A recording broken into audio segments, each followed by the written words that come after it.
नरेंद्र मोदी लाल किला पहुंच गए हैं, उनका काफिला आगे बढ़ता हुआ ये आप देखेंगे।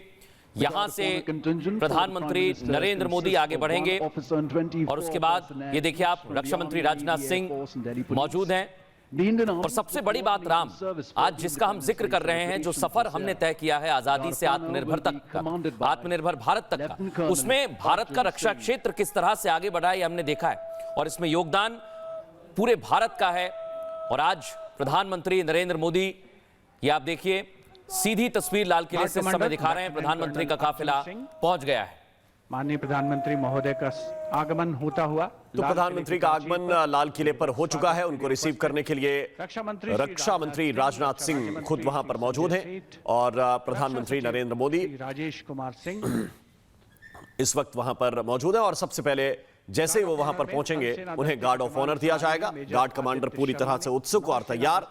सबसे पहले स्वागत करने के लिए प्रथम पंक्ति में मौजूद हैं राजनाथ सिंह, साथ में विपिन कुमार संभाल रहे हैं दिल्ली पुलिस दस्ते की कमान, एडिशनल डीसीपी और ये देखिए विनीत कुमार संभाल रहे हैं। प्रधानमंत्री का सबसे पहले स्वागत करते हुए रक्षा मंत्री राजनाथ सिंह, राज्य मंत्री श्री संजय सेठ, रक्षा सचिव। तो इन तस्वीरों को आप देख रहे हैं लगातार, देखिए किस तरह से प्रधानमंत्री मोदी अब लाल किले पर पहुंच चुके हैं। इसके साथ साथ यहां गार्ड ऑफ ऑनर का निरीक्षण करने के बाद लाल किले की प्राचीर की ओर आगे बढ़ेंगे। रक्षा मंत्री श्री राजनाथ सिंह आपको तस्वीरों में नजर आ रहे हैं, रक्षा राज्य मंत्री संजय सेठ भी आपको दिखाई दे रहे हैं, chief of defence staff general NS राजा सुब्रमणी, इसके साथ साथ वायुसेना प्रमुख, नौसेना प्रमुख, तमाम सेनाओं के प्रमुख भी आपको नजर आ रहे हैं।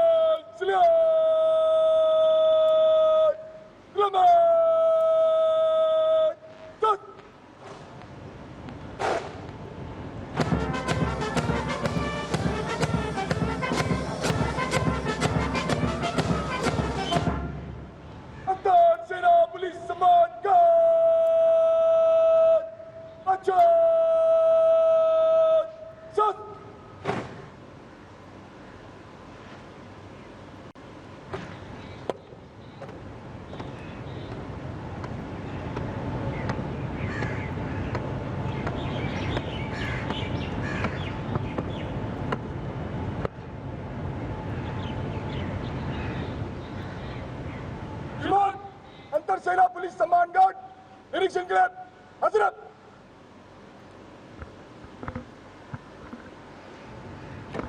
गार्ड कमांडर द्वारा माननीय प्रधानमंत्री महोदय से सलामी गारद के निरीक्षण का अनुरोध और उसे स्वीकार करके वे सलामी गारद की ओर बढ़ रहे हैं। बैंड सुमधुर धुन बजाएगा और माननीय प्रधानमंत्री महोदय सलामी गारद का निरीक्षण करेंगे।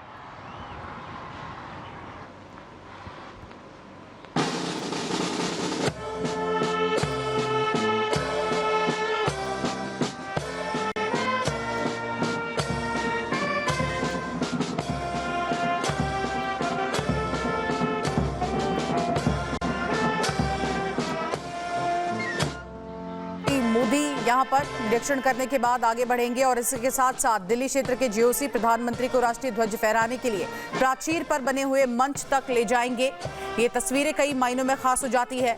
कैप्टन सोनिया सिंह चौहान प्रधानमंत्री मोदी को राष्ट्रीय ध्वज फहराने में सहायता करेंगे और इसी के साथ साथ ध्वजारोहण के बाद 1721 फील्ड बैटरी के बहादुर गनर्स द्वारा 21 तोपों की सलामी भी दी जाएगी। ये तस्वीरें कई मायनों में खास हो जाती है।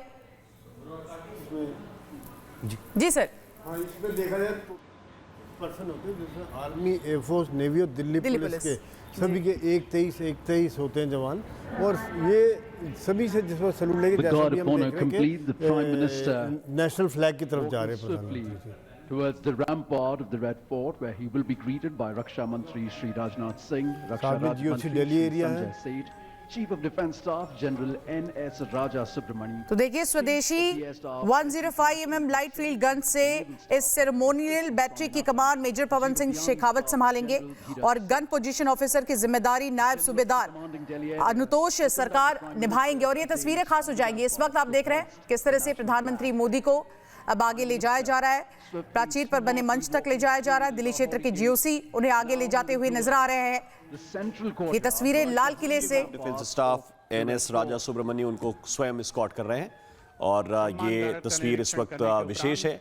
लाल किले की प्राचीर पर एनएस राजा सुब्रमण्य के स्कॉट में प्रधानमंत्री नरेंद्र मोदी इस वक्त लाल किले की प्राचीर पर पहुंच रहे हैं और उनके लाल किले की प्राचीर पर पहुंचते ही पहली बार चौड़ा ऊंचा मेहराबदार दरवाजा, इसके 3 मंजिल, पहली बार इस मंत्री महोदय ये भी विशेष होगा कि वंदे मातरम गाया जाएगा और कुछ ही समय के उपरांत वे यहाँ उपस्थित वंदे मातरम जन समूह को संबोधित का करेंगे। 3 मिनट का गायन लाल किले की प्राचीर पर प्रधानमंत्री के पहुंचने के बाद पहली बार आजादी के इतिहास में लाल किले से वंदे मातरम का गायन होगा। गन की बात कर रहे थे अभी, तो 21 गन का सैल्यूट दिया जाता है इसमें, जो ब्लैंक राउंड फायर किए जाते हैं, जो एक स्टैंडर्ड प्रोटोकॉल के साथ। और बड़ी बात यही है, थोड़ी देर में प्रधानमंत्री का संबोधन होगा और आज भारत देख रहा है कि भारत कैसे आर्टिफिशियल इंटेलिजेंस में आगे बढ़ रहा है, ग्रीन एनर्जी में आगे बढ़ रहा है और इस टेक्नोलॉजी में आगे बढ़ रहा है जो भारत को आगे ले जाएगी। इसलिए हम कह रहे हैं कि आजादी से ये सफर अब विकसित भारत की ओर बढ़ गया है। और देखिए तीनों सेना के प्रमुख वहां पर मौजूद हैं, प्रधानमंत्री आगे बढ़ते हुए, उनके साथ साथ रक्षा मंत्री राजनाथ सिंह और अब लाल किले की प्राचीर की तरफ प्रधानमंत्री जाते हुए। और जैसा अभी राम बता रहे थे, आज पहली बार वंदे मातरम का गायन किया जाएगा और ये वंदे मातरम भी बहुत संघर्षों से लिखा गया, पढ़ा गया। इसमें कई ऐसे सपूत थे भारत माता के जिन्होंने अपने प्राण न्योछावर कर दिए। आज हम सभी उनको सलाम कर रहे हैं और इस तिरंगे के नीचे उस आजादी को महसूस कर सकते हैं जो 80 सालों से हमने जी है और आगे भी इस आजादी को हम विकसित भारत में कैसे आगे बढ़ाएं, इसी का संकल्प आज लाल किले की प्राचीर से लिया जाएगा। ये आप देखिए टॉप व्यू हम दिखा रहे हैं, प्रधानमंत्री नरेंद्र मोदी अब जहां लाल किले की प्राचीर है, जहां पर झंडा वंदन होगा, वहां पर बढ़ते हुए आगे। और आप देखिए रक्षा मंत्री राजनाथ सिंह, गृह मंत्री अमित शाह उनके पीछे बैठे हुए हैं, मंत्री वीरेंद्र खटीक एक कैबिनेट के साथ ही बैठे। और ये सामने आप देखिए, ये भारत की जो आत्मा है वो है, जहां पर आपको मंदिर दिखेगा, गुरुद्वारा दिखेगा और ये सबसे बड़ी बात है कि यही असली भारत है। इलाका सर्वधर्म संभाव का परिचायक है, जहां पर श्री दिगंबर देखिए राम मृदुल, इससे पहले 12 साल बेमिसाल 12 बार हमने यहां से भाषण सुना है प्रधानमंत्री मोदी का और 13वीं बार इस बार क्या खास होगा, इस पर सभी की निगाहें हैं। लगातार एक अपडेट हम आपको दे रहे हैं और ये तस्वीरें आप देखिए लाल किले के पास किस तरह से आज वीवीआईपी मूवमेंट है, तमाम लोग यहां पर पहुंचे हुए हैं, सभी सेना के प्रमुख यहां पर है, सीडीएस यहां पर है और सेना के जवान भी मौजूद है। और सबसे बड़ी बात यह हो जाती है कि जब लाल किले की प्राचीर पर प्रधानमंत्री मोदी पहुंचते हैं और जब वहां से वो किसी बात का संकल्प लेते हैं तो ऐसे में देश एक अलग दिशा में आगे बढ़ता है। और आज देखना होगा क्योंकि युवाओं को लेकर पिछले साल भर हमने देखा किस तरह से प्रधानमंत्री मोदी ने अलग अलग तरह से अलग अलग बातें कही है। आज युवाओं के लिए क्या खास होगा, इसी के साथ साथ देश के तमाम लोगों के लिए क्या खास होगा, ये सब कुछ हम आपको दिखाएंगे। कैप्टन सोनिया सिंह चौहान जल्द ही ध्वजारोहण में प्रधानमंत्री मोदी का यहां पर सहायता करती हुई नजर आएंगे। इसी के साथ साथ ये तस्वीरें सुबह सुबह हम आपको दिखा रहे हैं। जितने भी दर्शक इस वक्त रिपब्लिक भारत के साथ जुड़े हैं, आपको बता दें लाल किले पर पहुंच चुके हैं प्रधानमंत्री मोदी। और सर, आप तमाम गेस्ट हमारे साथ मौजूद हैं। संजय सेठ सर, आपसे ये जानना चाहूंगी, संजय सोई सर से, कि आत्मनिर्भर भारत की बात पहले किया जाता था, कहते थे कि शायद होगा, करेंगे। 12 साल बेमिसाल हो गए हैं। अगर मैं आपसे पूछूं खासकर डिफेंस सेक्टर में 12 सालों में कितना बदलाव देखा आपने? देखिए, एक सैनिक होने के नाते मुझे बहुत गर्व है कि जिस प्रकार से डिफेंस सेक्टर में प्रोग्रेस हुई है।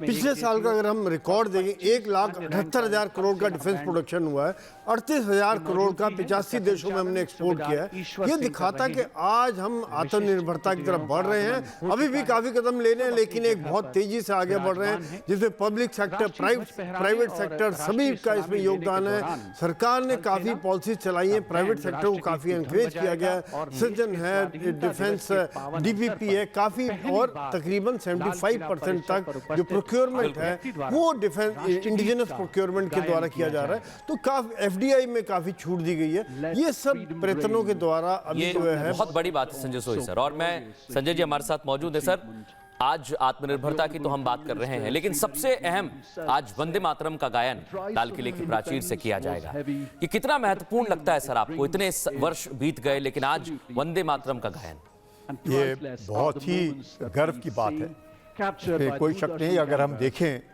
1906 और 1907 के जो पहले तिरंगा झंडा बना था उस पे वंदे मातरम लिखा होता था।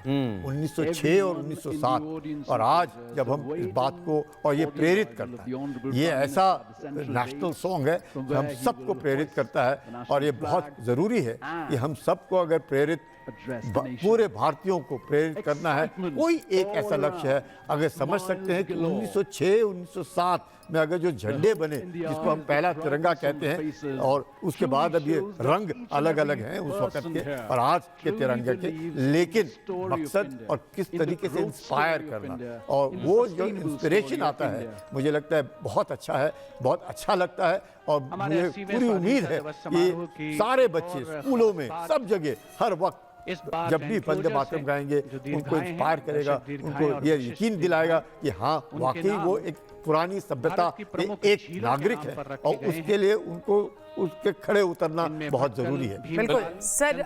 मृदुल, जैसा कि सर ने जिक्र किया तिरंगे का, तो मुझे याद है कि लोग चैलेंज किया करते थे कि इन जगहों पर आप तिरंगा फहरा कर दिखा दीजिए, और चाहे डल झील हो या फिर लाल चौक हो, आज तिरंगा शान से फहरा रहा है। बिल्कुल, और ये राम प्रतीक, ये 3 रंग सिर्फ रंग नहीं है, ये प्रतीक हैं।